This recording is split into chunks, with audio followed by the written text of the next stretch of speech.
He was trespassing on HOA property. That's what my neighbor screamed at the cops while I stood there holding a hammer and a private property sign on my own land.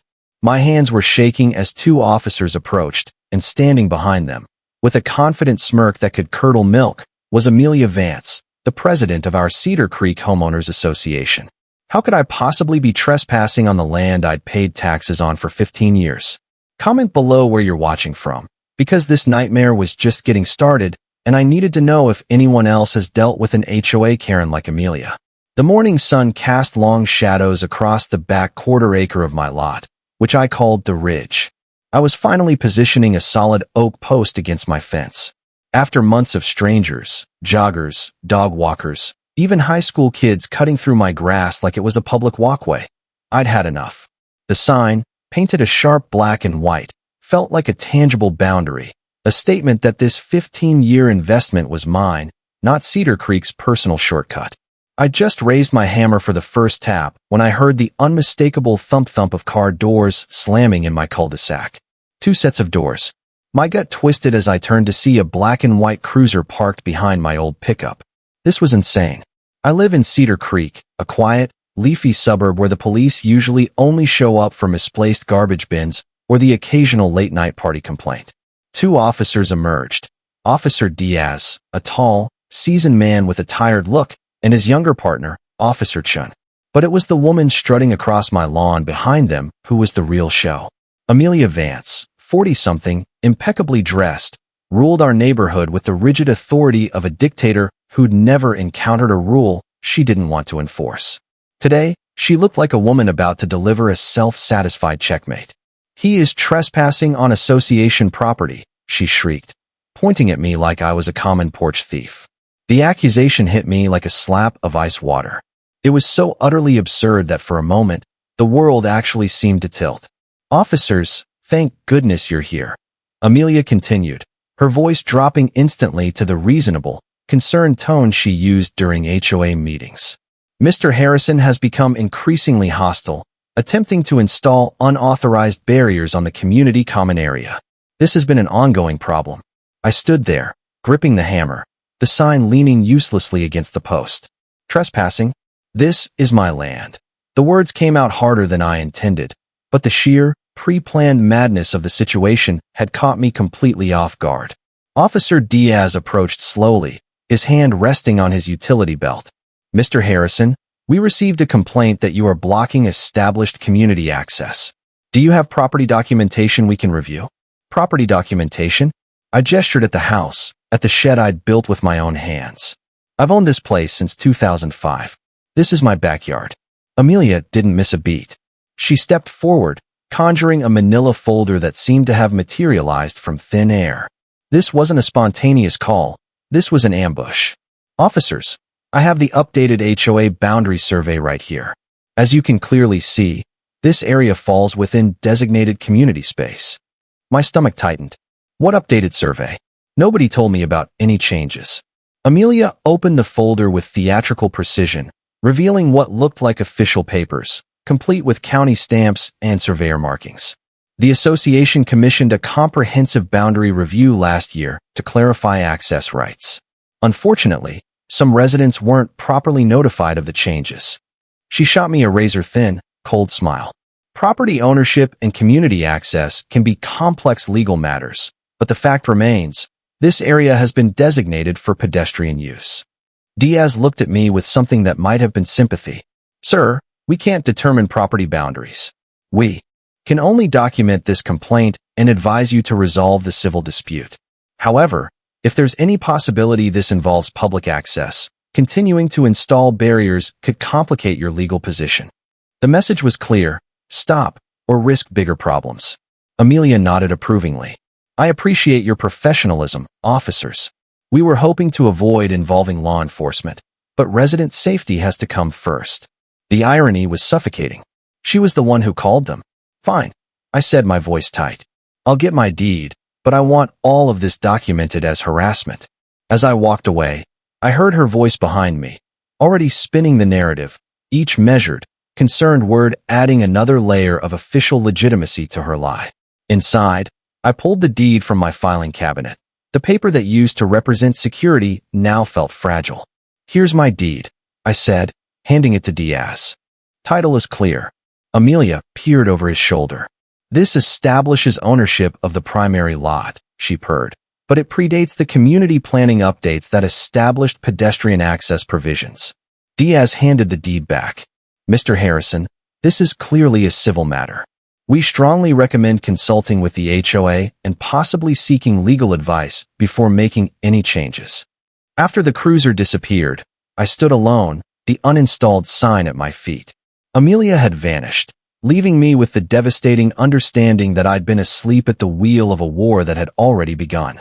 She hadn't just challenged my rights. She'd shown me how the very system I trusted could be weaponized by someone who understood how to manipulate it. 6 months earlier, I'd been trimming my prized pink-tip spirea when Amelia appeared at my door, clutching her leather portfolio. "Ben, I hope I'm not interrupting," she chirped. She wanted to purchase the ridge, that small strip of my backyard, to create a dedicated walking path linking the east and west sections of Cedar Creek. The proposal looked professional, but the number made me blink twice. $30,000 for that strip of land. I asked, "Amelia, that section alone is worth at least $150,000.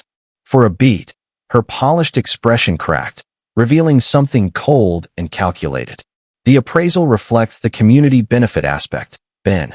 We're talking about serving the greater good." "I appreciate the offer," I said, sliding the papers back. "But I'm not selling any part of my property." That's when I saw it. A flash of pure predatory frustration in her eyes. "Perhaps you haven't considered how isolated this property could become if community planning moves forward without your participation," she said, her tone dangerously honey-coated. Then, she asked the question I should have paid attention to. "Who typically uses that back area of your property?" "I've noticed quite a bit of foot traffic over the years," I answered honestly. "Not many, just the occasional jogger, some dog walkers." She made a note, her pen moving across the page like she was cataloging evidence. Within weeks, everything changed. Amelia started using a neighborhood social media group, Cedar Creek Connections, to shape reality. Reminder: community members should feel safe using all designated walking areas.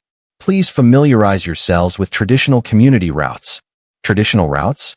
She'd cherry-picked any mention of pedestrian activity from 15 years of archives to build a case for established usage. Then the test started. "Hey Ben, my neighbor Marcus called out one morning. Mind if I cut through your backyard?" Amelia mentioned it was part of the official community trail system now. He looked genuinely confused and hurt when I told him. "Marcus, that's my private property." That conversation repeated itself dozens of times. Amelia had weaponized neighborly courtesy. Joggers became parades. Dog walkers set up bathroom schedules around my landscaping. The moment it crystallized came one Saturday when the Thompson family cut through, their little girl picking flowers from the spirea I'd spent a decade cultivating. Amelia told us this was a designated greenway. The mother said, defensive and annoyed. "The kids love the flowers." When I installed a polite, private property sign, it lasted 3 days. Amelia showed up with a delegation of 5 residents. Several community members have expressed concern about hostile signage that makes them feel unwelcome. Hostile signage. I was defending my ownership, but she'd already convinced them that my property was somehow part of the collective good. That night, someone ripped the sign down and scattered the pieces. The online harassment started immediately. Concerned about recent surveillance activities affecting community comfort levels. 3 months after her failed purchase attempt, I understood. Amelia Vance had cataloged my habits, identified my vulnerabilities, and systematically turned my entire neighborhood into unwitting participants in her campaign. She'd convinced everyone that the ridge was never really mine to begin with. Then came the legal process server, 72 hours after the police visit. The envelope felt heavy, and the document inside made my coffee taste like acid. Notice of community easement enforcement action and temporary property access restriction. This wasn't a complaint. This was a comprehensive legal assault backed by 53 pages of fraudulent historical easement documentation, supposedly dating back to 1968. The centerpiece was a set of survey maps running right through the ridge, marked as traditional community walking route, complete with county surveyor colors. But the most devastating thing was the 15 notarized resident affidavits, signed by real neighbors, confirming they'd been using the path for over 20 years. I, Marcus Davies, hereby attest that the pathway through the Harrison property has been continuously used by Cedar Creek residents for recreational and commuting purposes since approximately 1995. I grabbed my phone and called the surveying company listed on the maps. The owner, Robert Johnson, sounded confused. "Sir, those don't sound like our documents. We never use county stamps on private survey work, and we certainly don't make determinations about historical land use. You might want to verify the authenticity of whatever you're looking at." Then I called the county recorder's office. "Any recorded easements on that property?" I asked. "Nothing, sir," the clerk replied. "The deed shows clear title with no encumbrances. Any legitimate easement from that period would be in our records." My stomach bottomed out. The survey maps were fabricated. The county stamps were forged. But the affidavits were real, signed by people who had been convinced to provide legal testimony based on Amelia's manufactured timeline. That night, Betty Chun, the elderly resident who had signed one of the affidavits, called. "Ben, honey, Amelia's done this before. Twice that I know of," she whispered. "The Fitzgeralds lost a quarter-acre to a community garden back in 2019. She's good at making her targets look like the villains." Betty then shared the most critical piece of information. She was still included in Amelia's inner circle text thread. She sent me a screenshot. "Ben Harrison resistance stronger than expected. Need to escalate community pressure before he lawyers up. Suggest organized activities daily until compliance achieved." The morning walkers weren't fitness. They were psychological warfare. I turned my spare room into a war room. The first breakthrough came at 2 a.m. I found a crucial flaw in Amelia's aerial photographs. Her 1970s photo showed my property as undeveloped forest. The 1980s showed early construction with no path. She'd created impressive documentation but failed to make her timeline consistent. Next, I researched prescriptive easement law. State law required 21 years of continuous, uninterrupted access, not the 20 years Amelia claimed. More importantly, if a property owner had ever explicitly objected, the clock reset to 0. Digging through my phone archives, I found the metadata for a photo from 2019 showing me installing my first polite, private property sign. My documented objection legally invalidated any potential claim. I then called Robert Johnson, the surveyor, back. He confirmed Amelia was a known problem, potentially using his company's credentials for criminal fraud.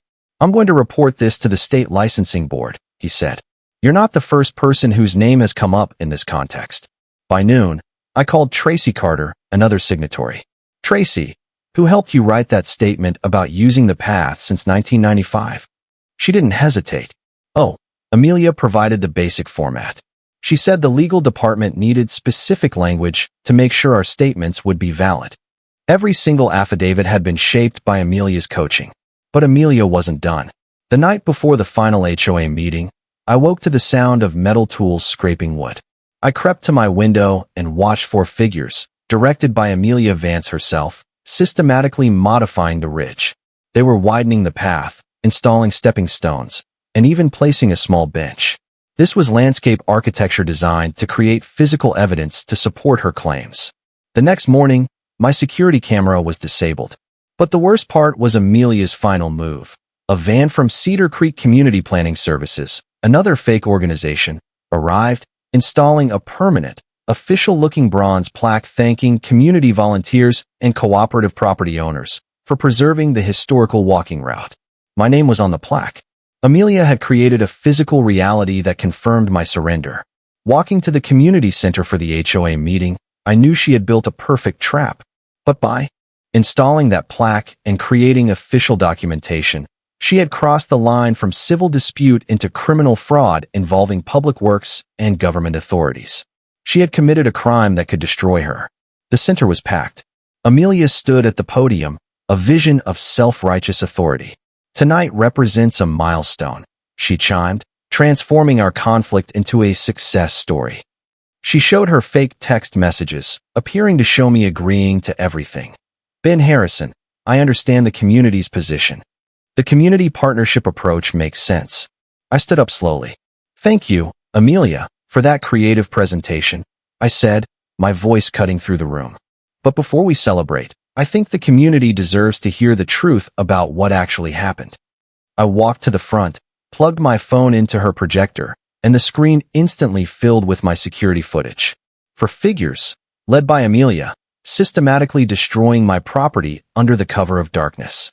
The room went dead silent. This footage was recorded last night. Between 2 o'clock and 4 o'clock in the morning, I announced. As you can see, the improvements Amelia just celebrated were actually criminal trespassing and property destruction. I advanced the slide to the side-by-side comparison of her survey maps and the county records proving they were forged. The historical documentation Amelia used to justify her legal action against me was completely fabricated. The surveying company confirms they never created these maps. The county recorder has no record of any easements. Murmurs of confusion turned to shock. I moved to the affidavits. Furthermore, the 15 signed statements were obtained through systematic manipulation. Tracy Carter, Marcus Davies, every single signatory.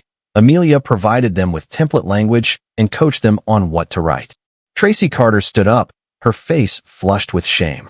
"I did not know I was signing anything false," she stammered, holding up her phone so everyone could see the text thread where Amelia had sent the exact wording. Screens lit up all over the room as neighbors realized their statements matched. The room erupted into shocked, angry conversations. And finally, I finished displaying my actual phone logs next to Amelia's forged screenshots. Those text messages Amelia just showed you, claiming my cooperation, are criminal forgeries. I have phone records proving I never sent any messages to Amelia Vance. She manufactured a community conflict through systematic fraud, then documented her own crimes while pretending to celebrate cooperation. Officer Diaz stood up, his face grim. "Ma'am, we have enough probable cause to open a formal criminal investigation into fraud, forgery, and conspiracy. You need to come down to the station. This is harassment." Amelia screamed, her composure finally shattered. "I've served this community faithfully." But when she looked around for support, she found only shocked faces and cold silence. Betty Chin stood up and addressed Amelia directly. "Susan, I have copies of the text messages where you planned Ben's destruction, messages where you coordinated the fake affidavits and coached people on what to write." Amelia's face went white. "Ma'am, you need to leave this property immediately," Diaz said, moving toward her. "You are being detained." As they escorted her out, Amelia turned back to me, pure hatred in her eyes. "This isn't over, Ben Harrison. You have no idea what you've started." But it was over. The HOA president, the woman who had called the police on me for standing on my own grass, was being escorted out of the center she once controlled, facing criminal charges that would destroy her life. 3 weeks later, I stood on the ridge watching neighbors, including Tracy Carter and Marcus Davies, volunteering their Saturday morning to remove the fake stepping stones and the bronze plaque. The irony wasn't lost on me. Amelia Vance accepted a plea deal, 6 months in county jail and full restitution to all the families she targeted. The community, now led by Betty Chun as interim president, was rebuilding on transparency. We learned that property rights and community cooperation aren't opposing forces. They are complementary, but they are both utterly vulnerable to the manipulation of one power-hungry person. My land was mine again, and my neighborhood was learning to be a genuine community rather than a stage for one woman's elaborate property theft. But I still wonder, how many people out there are dealing with an Amelia Vance, a quiet tyrant in a navy blazer, using the bureaucracy designed to protect us as a weapon to destroy us? If you've ever had an HOA conflict, or if you think the line between community spirit and authoritarian control is too thin, drop a comment below. Let me know your story. Was justice served in the end, or are they still running the show?